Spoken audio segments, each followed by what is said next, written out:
Antes de assistir, deixe seu like, inscreva-se no canal e ative o sino para receber os nossos vídeos. Muito obrigado.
Would be an impressive victory for Juve, made even more so by the fact they beat Valencia by 2-0, having been reduced to 10 men for much of the game, and it is that red card for Cristiano Ronaldo that everybody is talking about. It's the first time he's ever been sent off in the Champions League, his 11th in his professional career.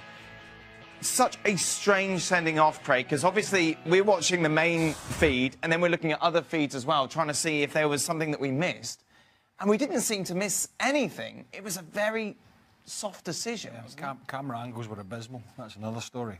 There didn't seem enough in it to me at all. Because he just kind of seemed to brush his head? Yeah, but I think what will happen here is I don't think UEFA will rescind it. Because I don't believe it was a red card at all, but I don't believe they will, because they will point to there was contact or a pull of the hair or whatever, and they'll say, well, you're not allowed to do that. So, you know, they won't. I don't think they'll rescind it. Really? I don't. But you don't think it was a red card? Was it even a yellow card? No, I don't think so. I don't think they will budge on it because they will back the referees. I mean, this is what we've got here. We've got Europe's elite competition, and we got the World Cup, which is a great success with VAR, big pressure.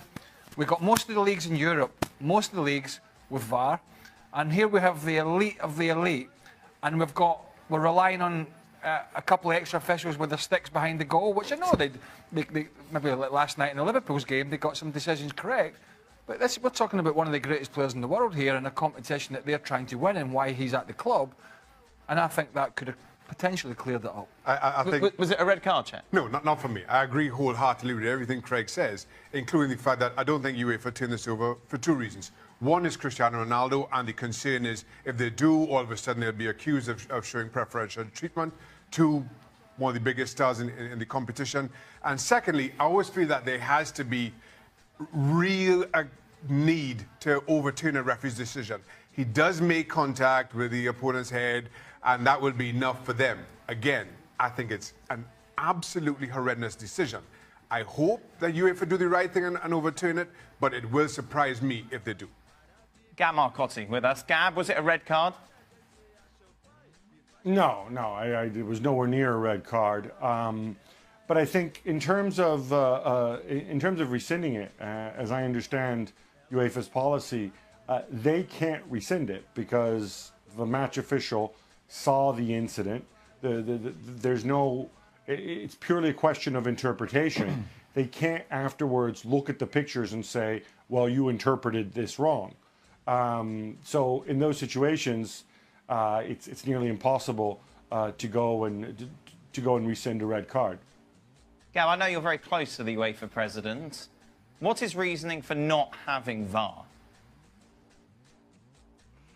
Well, he spoke about this in August in Monaco, and basically right now he said it's a technical issue in the sense that you need enough referees trained up with VAR.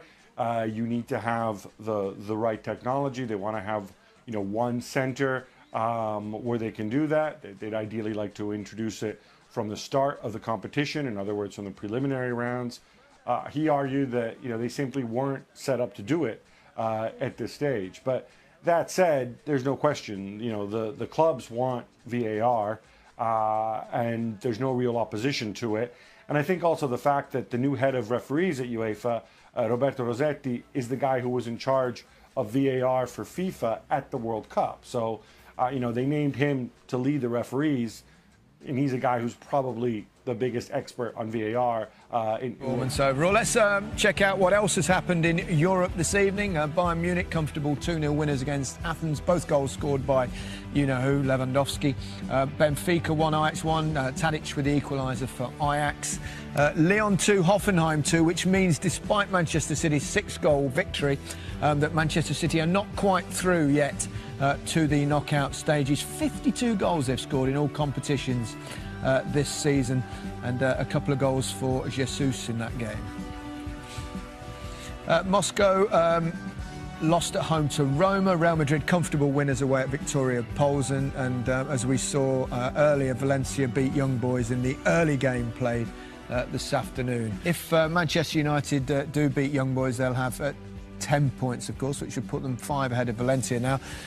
It will mean they're through, but only if Valencia don't beat Juventus, which is probably unlikely, so he's probably right, but it's not mathematically certain. Otherwise, they'll have to go to Valencia and get a point. But overall, he's quite rightly very satisfied with his team's performance. Yeah, and why shouldn't he be? I think today we asked before the game, can they change tactically? Can they go on the front foot from the first minute?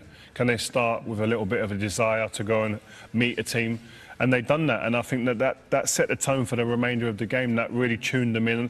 And we were saying before, maybe this team are a team that want to go up against teams rather than just sit back and wait and have nothing got a sharp end going forward. And yeah, today at times in the game, they didn't have that sharp end at the top of the pitch in terms of creating chances, but they stayed in the game and they allowed themselves the opportunity to get something towards the end while they put the ball in the box, and the substitutions that Jose made an impact. Yep, and it's not the first time. In the last few weeks, they've produced a couple of late flourishes that have given them important victories, Paul. Yeah, they have. It's not something that you can say is a fluke now, because they do keep going to the end. I think, as Rio said there, it's important when you go to these big games just to stay in the game, because at times you're going to be under pressure, you're going to be under the cosh, you're going to concede chances, and that's exactly what they did. And both subs, I think, made a difference. Mata, obviously, with his free kick, we know the quality he has, and Fellaini was just being a nuisance, really, for the free kick, and he made a big difference.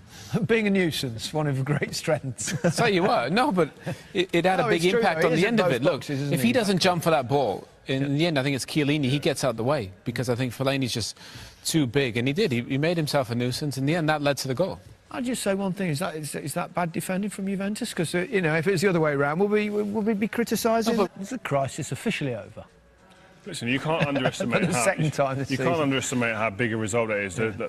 What Juventus have done in that stadium over the last few years has been nothing short of remarkable. So to go there and put in a performance which was solid, the basis of it was solid, and to be able to just manage the game and stay in the game and then nick it at the death is a fantastic achievement for this group of players. It's also quite enjoyable to sit here with 3 former Manchester United heroes and not have to be depressed at the end of the game. Right, Paul? Yep. Makes a change, doesn't it? No, look, to go to this place, it's a great achievement. It's a great win. We know for so many years they've been such a dominant team. And at times tonight they were dominant, Juventus. They were good, but United, when you go to away games, big away games, you need to ride your luck at times. And they did do that on occasion tonight. They stuck in the game, and thankfully they got the win. Yeah, it didn't look like it was going to go that way. Extraordinarily sweet strike from Ronaldo from a great ball. Wow, I mean, the ball from Bonucci. Yeah.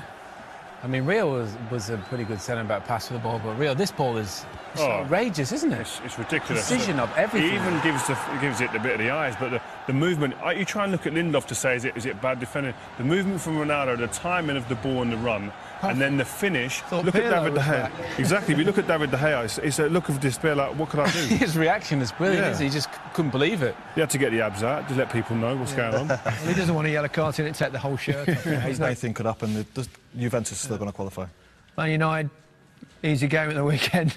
the derby, I suppose it's vitally important morally to get that victory this evening. Gives them a lot more confidence. Look, to get through this test, which nobody would have anticipated, to going into that game against City, look, they're underdog, but they've shown they can do a bit of a smash and grab and get a result. Why not on Sunday again? Confidence will be up. It will be up, and I think it'll be very similar tonight. No, they'll be backs to the wall, left to right, look at times, but hopefully they can get that 1 or 2 goals they need to win. Go forward, have a go, no? Exactly, but they've been to Turin, hard place to go. Etihad's going to be very similar. OK, we're just about out of time. We'll be joining Matt Smith with the highlights in just a few seconds. He will have Chris Sutton with him. Rio, it's your birthday. We're going to celebrate big time tonight. Over to you, Matt. Thank you very much. Quite a day for Rio, quite a night for everybody watching on the channel.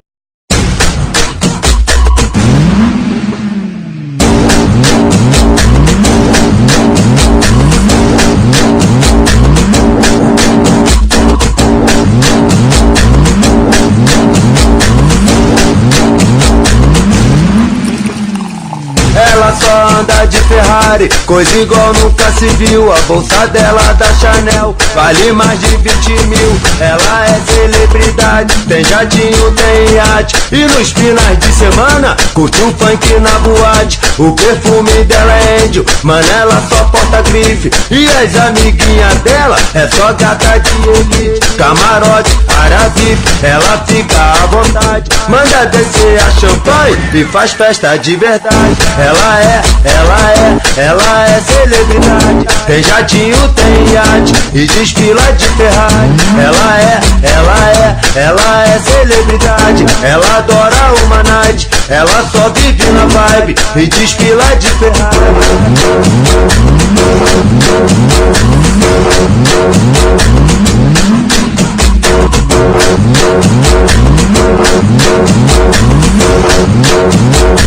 Ela só anda de Ferrari, coisa igual nunca se viu. A bolsa dela da Chanel vale mais de 20 mil. Ela é celebridade, tem jatinho, tem iate, e nos finais de semana curte um funk na boate. O perfume dela é índio, mano, ela só porta grife, e as amiguinhas dela é só gata de elite. Camarote, área VIP, ela fica à vontade, manda descer a champanhe e faz festa de verdade. Ela é celebridade, tem jatinho, tem iate, e desfila de Ferrari. Ela é celebridade, ela adora uma night, ela só vive na vibe e desfila de Ferrari.